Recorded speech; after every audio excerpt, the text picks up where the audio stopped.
part.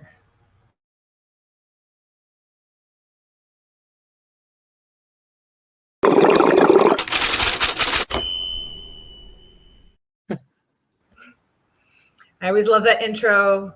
I love it. It always catches me quite off guard. Okay, so this is Rachel Wright with Verdant Strategies and Beard Bros Media. We are on Financing Your Cannabis Future, episode 12. And today I'm here with the esteemed Jason Piazza and Meilad. I don't know how to pronounce your last name, though. I just know your first name. The first name's hard enough, but it's Mielad Rafiei. Meilad Rafiei, yep, of WeCann's. I've known you guys for some time. Yeah. Especially in the California market, but I know you guys are totally branching out. Before I talk about that too much, I want to say thanks to the guys, the Beard Bros, Jeff and Bill. Thanks for Braden backstage. He likes to remain anonymous, but I'm not going to let him remain anonymous. So thank you, Braden. And thanks to the whole Beard Bros network. We have some amazing shows on various topics that you should definitely check out.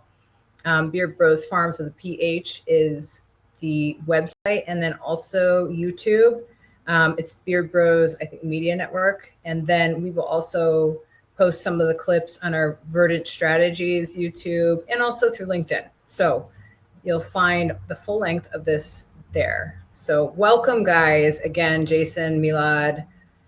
We've known each other for a few years, and I've seen your amazing work out there in the world. And I can honestly say that in working with you guys, both a buyer and or a seller knows what to expect, and you walk them through every step of the way. So you also do due diligence on both sides, some due diligence, and you queue the transactions up really well.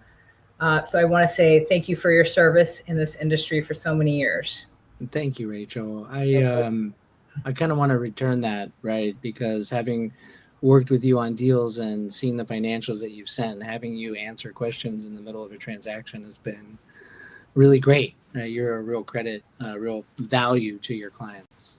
Thank you. Oh, I appreciate it. I'll pay you later. No, I'm just kidding. I mean it. No, I appreciate it. We all have to do our part, and we can all help each other, right? And so we can do either, this industry it's interesting because it's an emerging industry, and because it's emerging, you get all sorts of professionals of varying abilities. And so it's really good when you find the true people to work with. And I definitely consider you two among those. So hats off to you. Thank you so much. Thank you.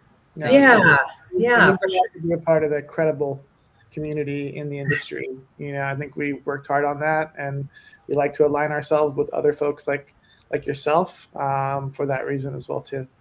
Yeah, definitely. So with that, do you want to give a little bit of background on yourselves and WeCann's first? Yeah. Jason, I'll jump off if you want. Yeah, go for it, bud. So I'm the CEO and broker of record for WeCann's. We founded the company around March of 2017, and it was shortly after I had sold my licensed dispensary in Santa Ana, which was my segue into the industry. But I've been in commercial real estate brokerage for about 20 years, and this is my third business that I've started. So I've kind of been a serial entrepreneur in that sense as well too. But I've always had a pretty decent risk tolerance, so I think I was attracted to cannabis eventually. But as a company, WeCann's in March 2017, me and Jason met up, and I was getting a lot of referrals from a lot of the competitors and product producers that we found to help them find the right municipalities, find real estate, and then apply for those licenses. So it's perfect timing because I was getting flooded with the entitlement work and the licensing work at the time, and really didn't have the manpower myself to go out and find properties. But Jason had an immense background in commercial real estate too, as a generalist for 20 plus years. So together we were able to start tackling the municipalities out here in California that were opening up for licensing, and helping folks secure real estate that qualified and then apply for those competitive licenses. And we did really well. For the first 2 years, we were 100% on every application that we submitted. And overall, since 2017, we've submitted about, I would say, close to about 230 different licensing applications. And we have about an 85% success rate on all the applications we've submitted. And then on the brokerage piece, and I'll let Jason speak to this a little bit more, but we've brokered approximately 250 million in transactions in the cannabis space alone, whether that's real estate leases, purchases, or a business brokerage transaction where we're selling the pre-operational licenses or the operational businesses as well too. That's right. That's great.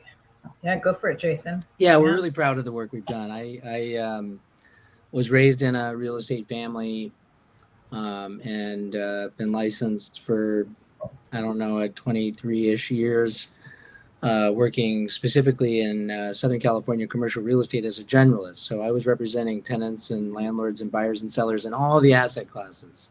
There's office, there's retail, medical, industrial, you name it. I just took it on. And when we went rec here in California in 2016, I thought, wow, now I can create a proper niche, and I can take all this experience with all these different properties and deal types to the industry. And, that was really helpful for us to be able to get into a property and understand how to talk to that landlord. Interestingly, I've found that, most a cannabis real estate lease, it's like negotiating a high-end restaurant lease like you would with a, institutional landlord, a big retailer. But instead, you're doing it with a mom and pop landlord, oftentimes industrial landlord that, doesn't really understand the length of the entitlement process or the cost of the build out, and how to negotiate that into a deal when there's premium rents being paid, which was a real big problem in California. But yeah, I'm a commercial real estate professional by trade. Over the last 6-ish years, 7-ish years, I've really honed a knowledge base and an expertise in business brokerage, because we're selling the licenses, pre-operational and operational. And I'm extremely proud of the work that WeCan's has done over the last 8.5 years now, I think. Yeah. Mielad's been an incredible leader, and we just, keep hitting home runs. So that's what we're here to do. I love it. So geographically, you guys work across the whole U.S., correct?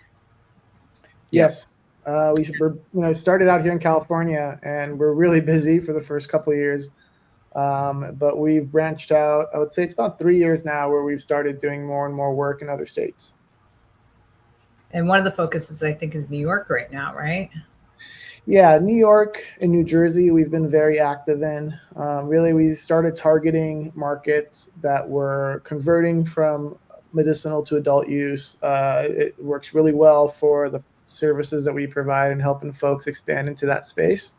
But yeah, New York and Jersey, we've been extremely active. We've also done some work in Ohio and Kentucky, which are a little bit more emerging. And we've done actually a decent amount of real estate work in markets like Nevada, Massachusetts as well too, including New York and Jersey.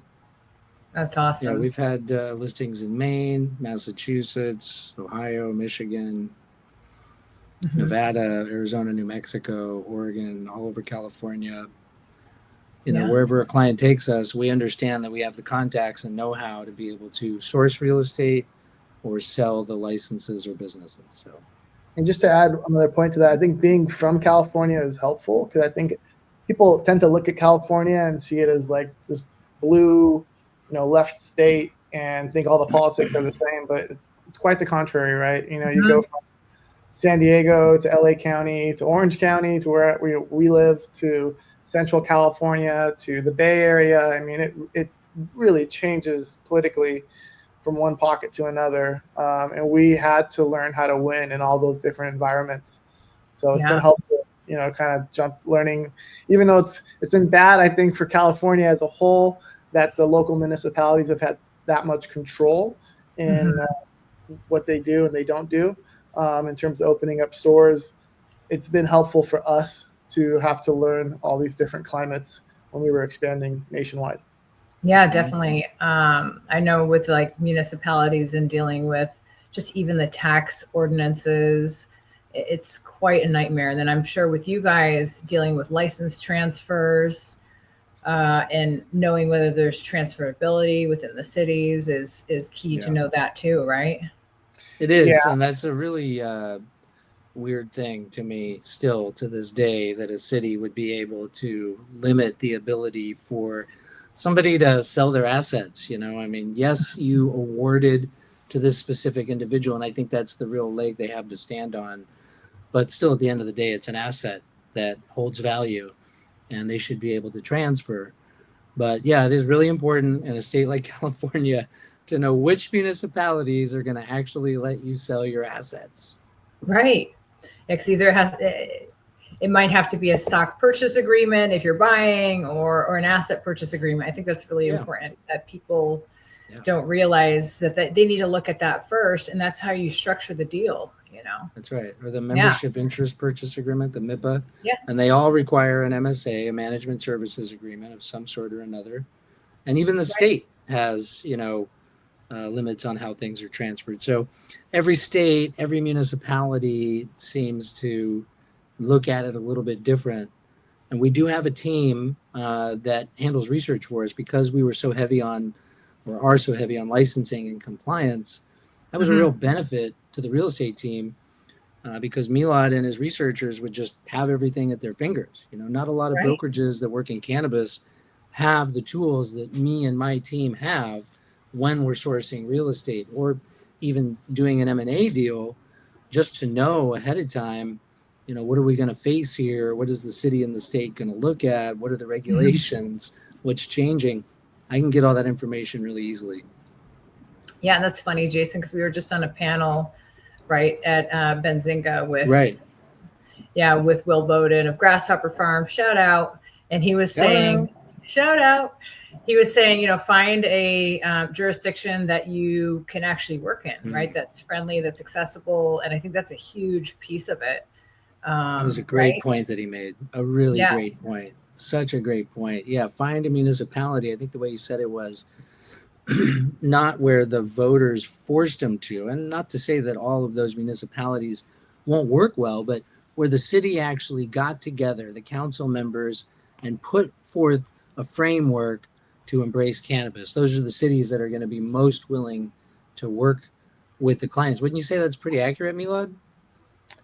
Yeah, I mean, that's one of the biggest problems you have, in addition to getting an ordinance passed, is once it's passed, how willing is the staff of that city to implement it properly, right? And that's a constant problem here. So I think that's very important. It's hard to, I think it's easier said than done to figure out which city is that, or which municipality is a good actor in the sense of wanting to actually implement the policy, because the reality of it is they don't know. The individuals don't even know how they're going to act when they're given these applications until they're given them, because they've never seen anything like this. The people that are reviewing your architectural plans, the inspectors that are showing up. And I had to do that song and dance for myself when I had my store.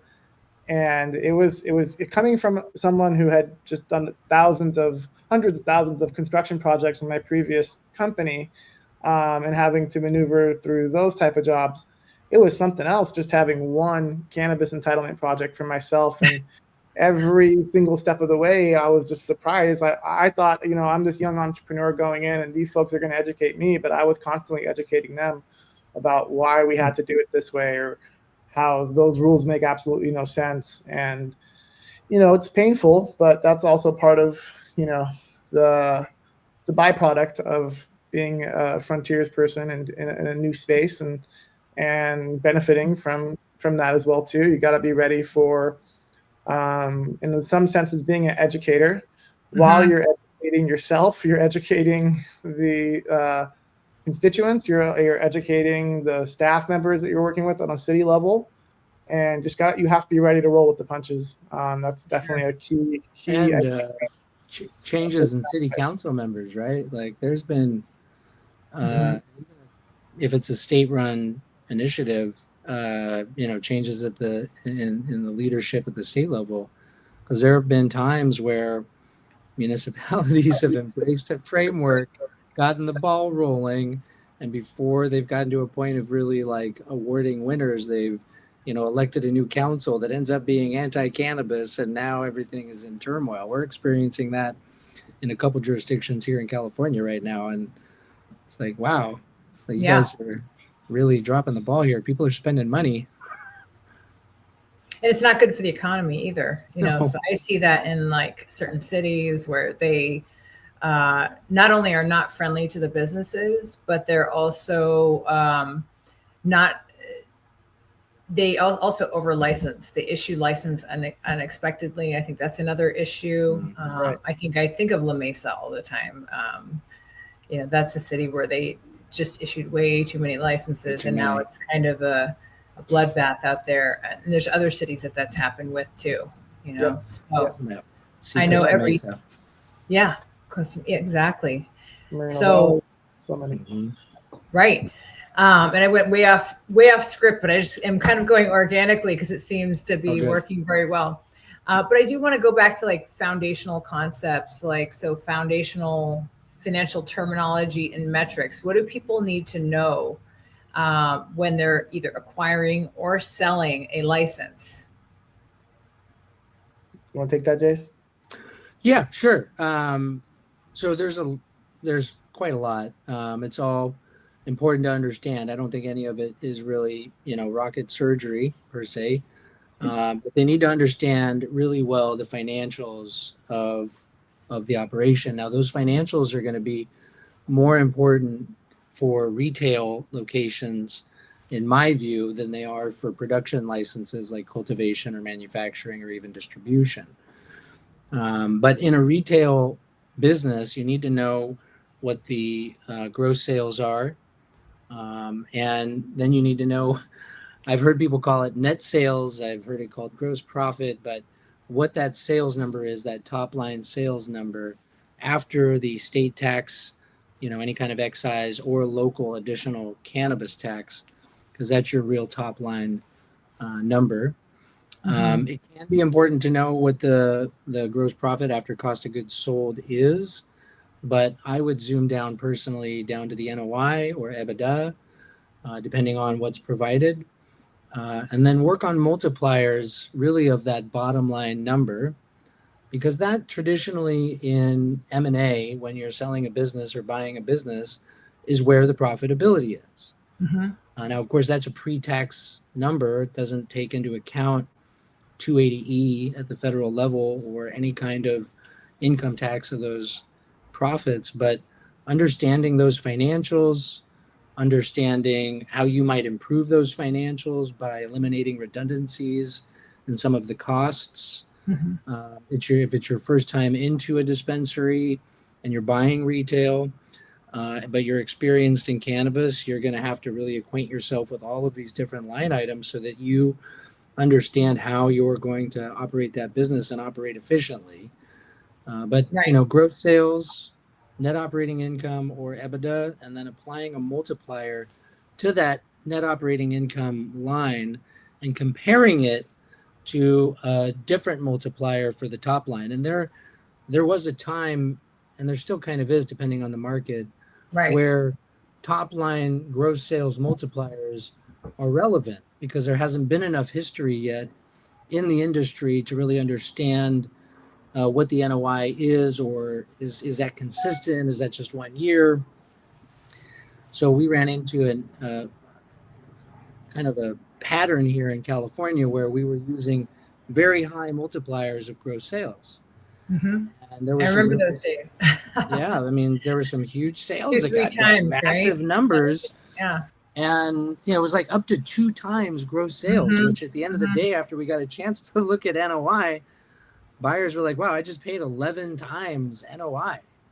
And most businesses, when you're doing something non-cannabis, it's going to be 2 to 4, maybe 5.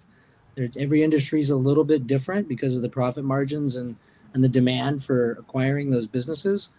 But in cannabis for retail specifically, it's generally around a 3. It could be a 2. It could be as high as a 4, but there's going to need to be some really good reasons why you're deciding to pay or agreeing to pay more or less than that kind of 3 times net operating income. And then comparing that around 0.5 to even 1 times gross sales, right? Every market's a little bit different. Milad's more experienced in the New York market than I am right now, but I've even heard him talking about one times gross on operational storefronts in New York, which to me, I'm like, wow, that's a big number. But if that's where the market is, that's where the market is. There's going to be a demand to get those stores operating. And then the taxes for the state, the taxes for the municipality. And last but not least, what's it going to cost for you to hold that real estate? Mm-hmm. Right. That's a really important factor that I think a lot of businesses in and out of cannabis overlook. Right. They're so enamored with a location that they look past the cost, and they get bullied sometimes by landlords, especially in cannabis where there's a supply and demand issue and there's perceived risk being a cannabis landlord.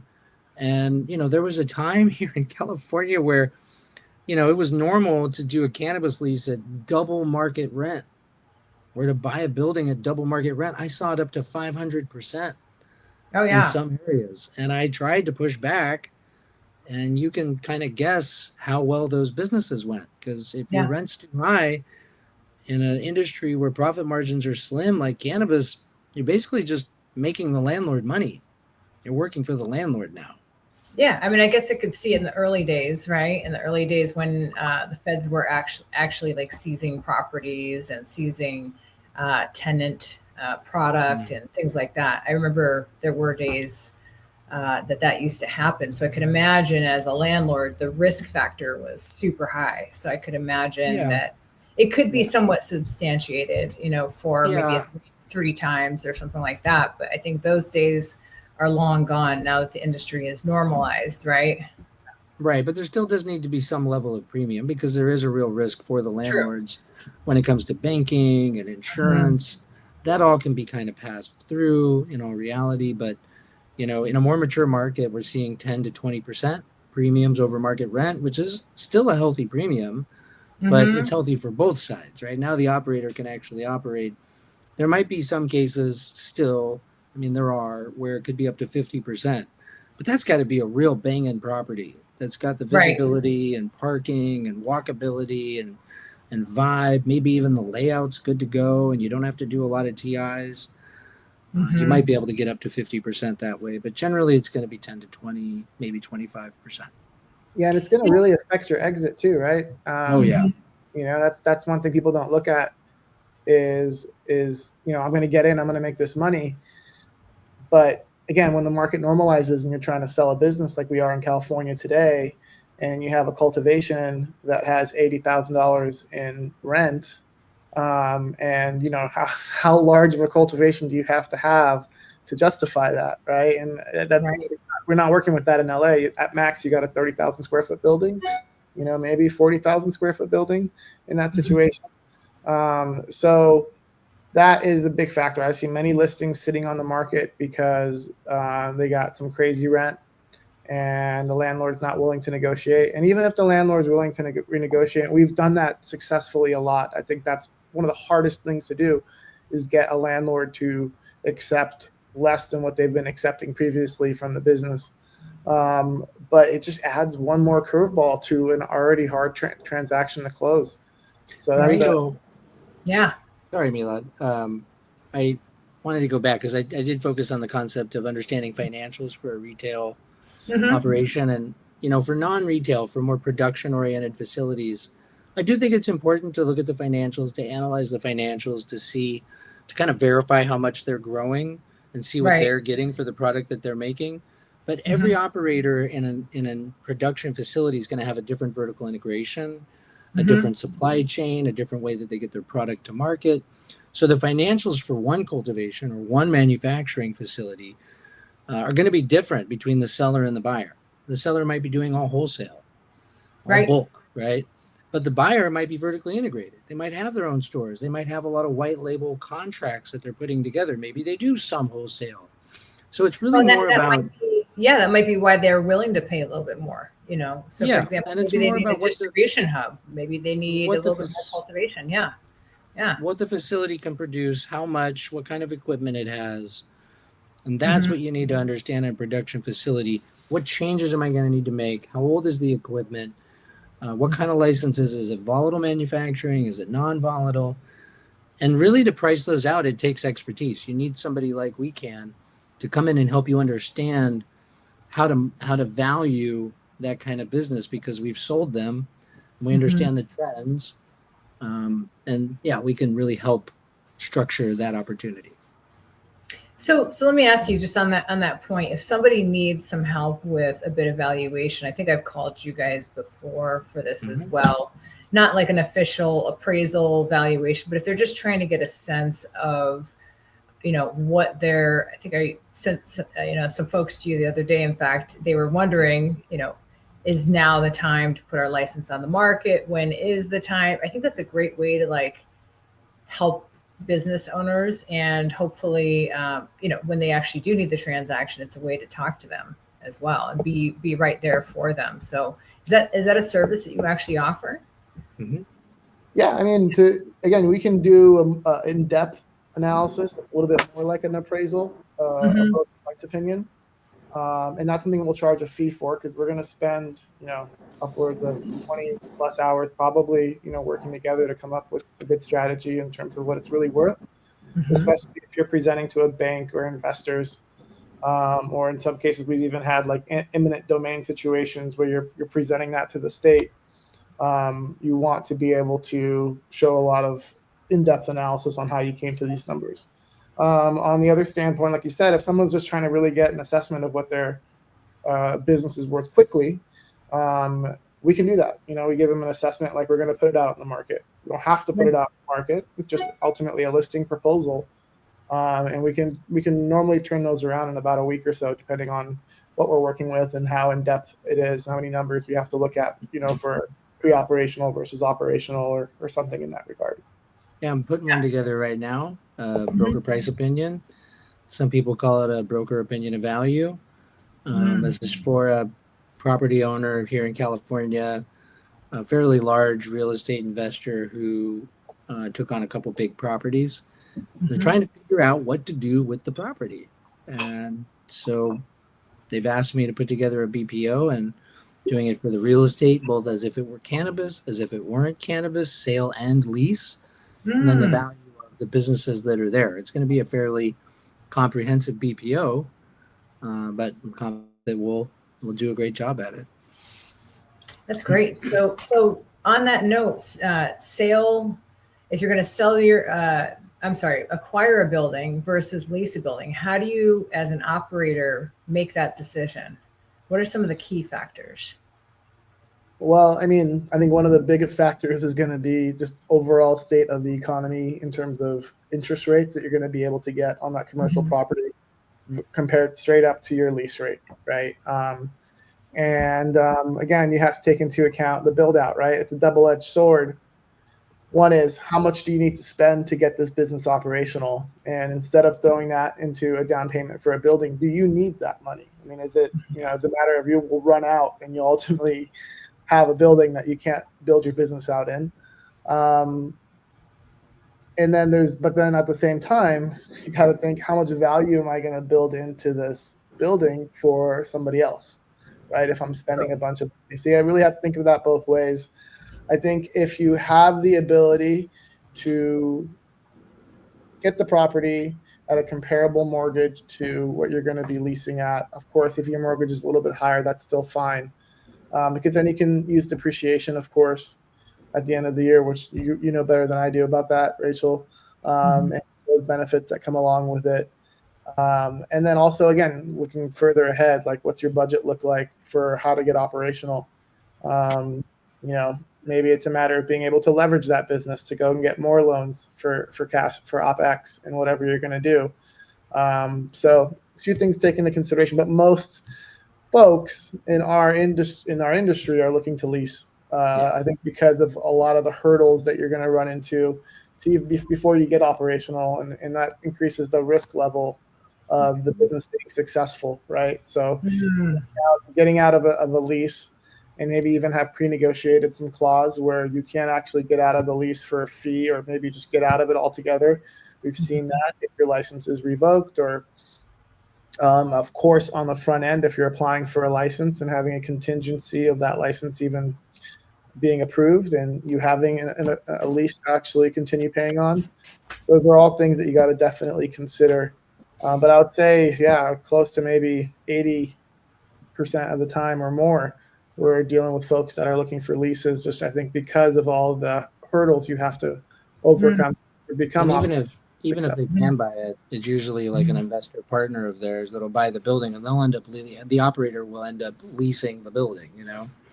True. It's Yeah. just if you're looking at buying a building, Meilad nailed it. If you're looking at buying a building, lenders are going to be looking at lending up to 65% for cannabis properties of the standard market value. So if you're buying something that's 20-30% over market, you're going to have to put down that 20-30% plus another 35% of market value just to get a mortgage rate that's higher, right, than it would have been if you were buying a standard property. And it's a little frustrating. And at the end of the day, you might be better off owning the property. So we end up negotiating a lot of purchase options into these leases because once they're operational, they're like, okay, I'm operating, I'm good, I'm making money, life is wonderful, this is what they imagine, and now I can, buy the property. That's how most deals get done.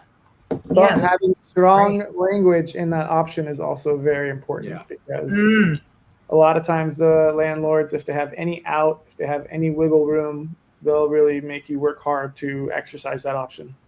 Oh, that's wise. Okay, for sure. This is why you hire these guys, okay? Okay. Let's move on to a bit of a different topic. So the green rush, and then we'll probably wrap it up. So the green rush, say out here in the West versus the green rush in the Northeast, it feels very, very different, right? Yeah. So personally, I felt like out here in the West Coast, there was a true green rush, and I feel like people were making really good money for a long period of time. And then when the bottom started dropping or there was price compression, people were quite shocked. And I think that in that way, it's a very false start or false promise in a way. They think that they can just continue to operate their business like that. And now it's, a hard reality for people out here in the West Coast that actually we have to run a business, we have to pay attention to data, things like that. In the Northeast, it seems like a much slower green rush for a lot of reasons. And also I found that business owners out there are already seasoned business owners and other businesses that they work in. So it's just a very different environment. What has been kind of your experience? Yeah, I mean, I think that we had a longer runway in the green rush on the West Coast than the East Coast and even Midwest, because I think, first of all, there's some benefit to these states being front runners and taking the risk that they did in terms of policy and putting these together. And and there was just a lack of precedence. There was a lack of hard numbers for investors to really sharpen their pencils on. And, I think it helped California is also California in the sense that there's more to sell. There's more of a future. There's more promise in terms of it being the breadbasket of America one day. And we have a lot of savvy entrepreneurs in California that are good on selling that story. And then, yes, the generational illicit market here in California also, in some ways, hurts the industry and makes it harder for the businesses to thrive, the legal businesses to thrive. On the other side, creates a lot of opportunity, right? A lot of opportunity that if a city opens up, a lot of these guys close down, and you have these 4, 5, 6, however many businesses that are benefiting from it. But on the East Coast too, I personally think the main thing that's different in terms of the runway, besides those factors, but the primary factor is the general economy. Me and my wife were just doing our household budget the other night. I finally got her to do it with me, so she could really feel the pain. We were like, oh, look, we saved money here, we saved money there, we saved money here. At the end of the day, we were still in a much worse state because 2 years ago we were spending like $1,300 just for groceries, and now that's like close to $3,000. So we have a family of 5. It's not just me and her eating all that food. I was But, going to say, what are you eating every night? Yeah, I know it's 3 Yeah, growing it's all children. just McDonald's too. I'm Yeah. sure. And the Middle Eastern culture of probably overfeeding our children. But yeah, that too. But It's just yeah, I mean, enjoying eating together. It's a custom, which is Yeah. amazing. It is. I love it. Yeah. yeah. But that's massive, right? I mean, that Mhm. in an industry where you're already getting in, and I think everybody kind of has bright-eyed, like, hey, I'm going to make a bunch of money doing this, and and you did initially, right? Maybe you did really great being first to market. And then the businesses, like you said, start leveling out. They're actually much harder to run than your average business. The bottom line is actually thinner because of all the regulation and taxes and just learning as you go. And that's hard. It makes everybody sharpen their pencils more, from the investor whose investments have dropped maybe 30-40% from pre-COVID, to the operator themselves that maybe had enough savings to fund most of the investment themselves previously, but that's just their reserve for living. So that, I think, that makes a big difference, and that again just makes everybody a little bit more shrewd. And that is the green rush, right? If you have these shrewd investors, that's what dampens it a little bit. So I think that's a big factor, and then again, just I think you also just the East Coast has been there longer, right? You have these generational families who have been through these different cycles that have passed this down from one generation to another of how you invest in businesses and industries. And I on a phone call with folks in New York and Jersey, 1 or 2 stores open up and they already have all the data, when they're buying They're way ahead of we it. know what the stores are going to do here. We know. And it's not as much a pro forma for them. They don't really rely on pro formas on the East Coast, where on the West Coast, again, maybe we can push that a little bit more, and you can push that future story and it sells a little bit easier, versus somewhere where you have folks who have been just doing investments for a much longer period of time. Know your data. Be prepared. We got to wrap up. We got to wrap up here, guys. But I love talking to you. Yeah. So, so where do we find you online, or email? Any way to get in contact with you? So we do have 2 websites. We have WeCan.biz, and we merged with our competitors in 2022, Cannabis Real Estate Consultants, because they had an awesome, actually stronger website. And so we still operate both. That's crec.us, crec.us. And we house our listings on there. We house other agents' listings on the CREC website. And then you can email me and Jason at wecan.biz, and that's wecan with 2 N's, or Meilad at wecan.biz. We are pretty responsive on that as well too. Awesome. Yep. Thank you so much. Any last words? Any quick? Yeah, I was just going to say we're also on LinkedIn. Yes, thank you, Jason. Yes, pretty active. The page is pretty active. But I really enjoyed having this time with you on your podcast, Rachel. This has been great, man. This has been really great. Yeah, no, definitely. I actually learned a lot. I learned a lot through this podcast. And I'm sure everybody else. We have a lot to say. We could go on in ad infinitum. What is this phrase? About all of these topics. So yeah. Okay, well, I appreciate it, you guys. Thank you so much. And thank you to the Beard Bros for their podcast. Yes, thank you, Beard Bros. Yay. Yes. And have a great day, everybody. Thank you. Enjoy your summer. Bye. Bye.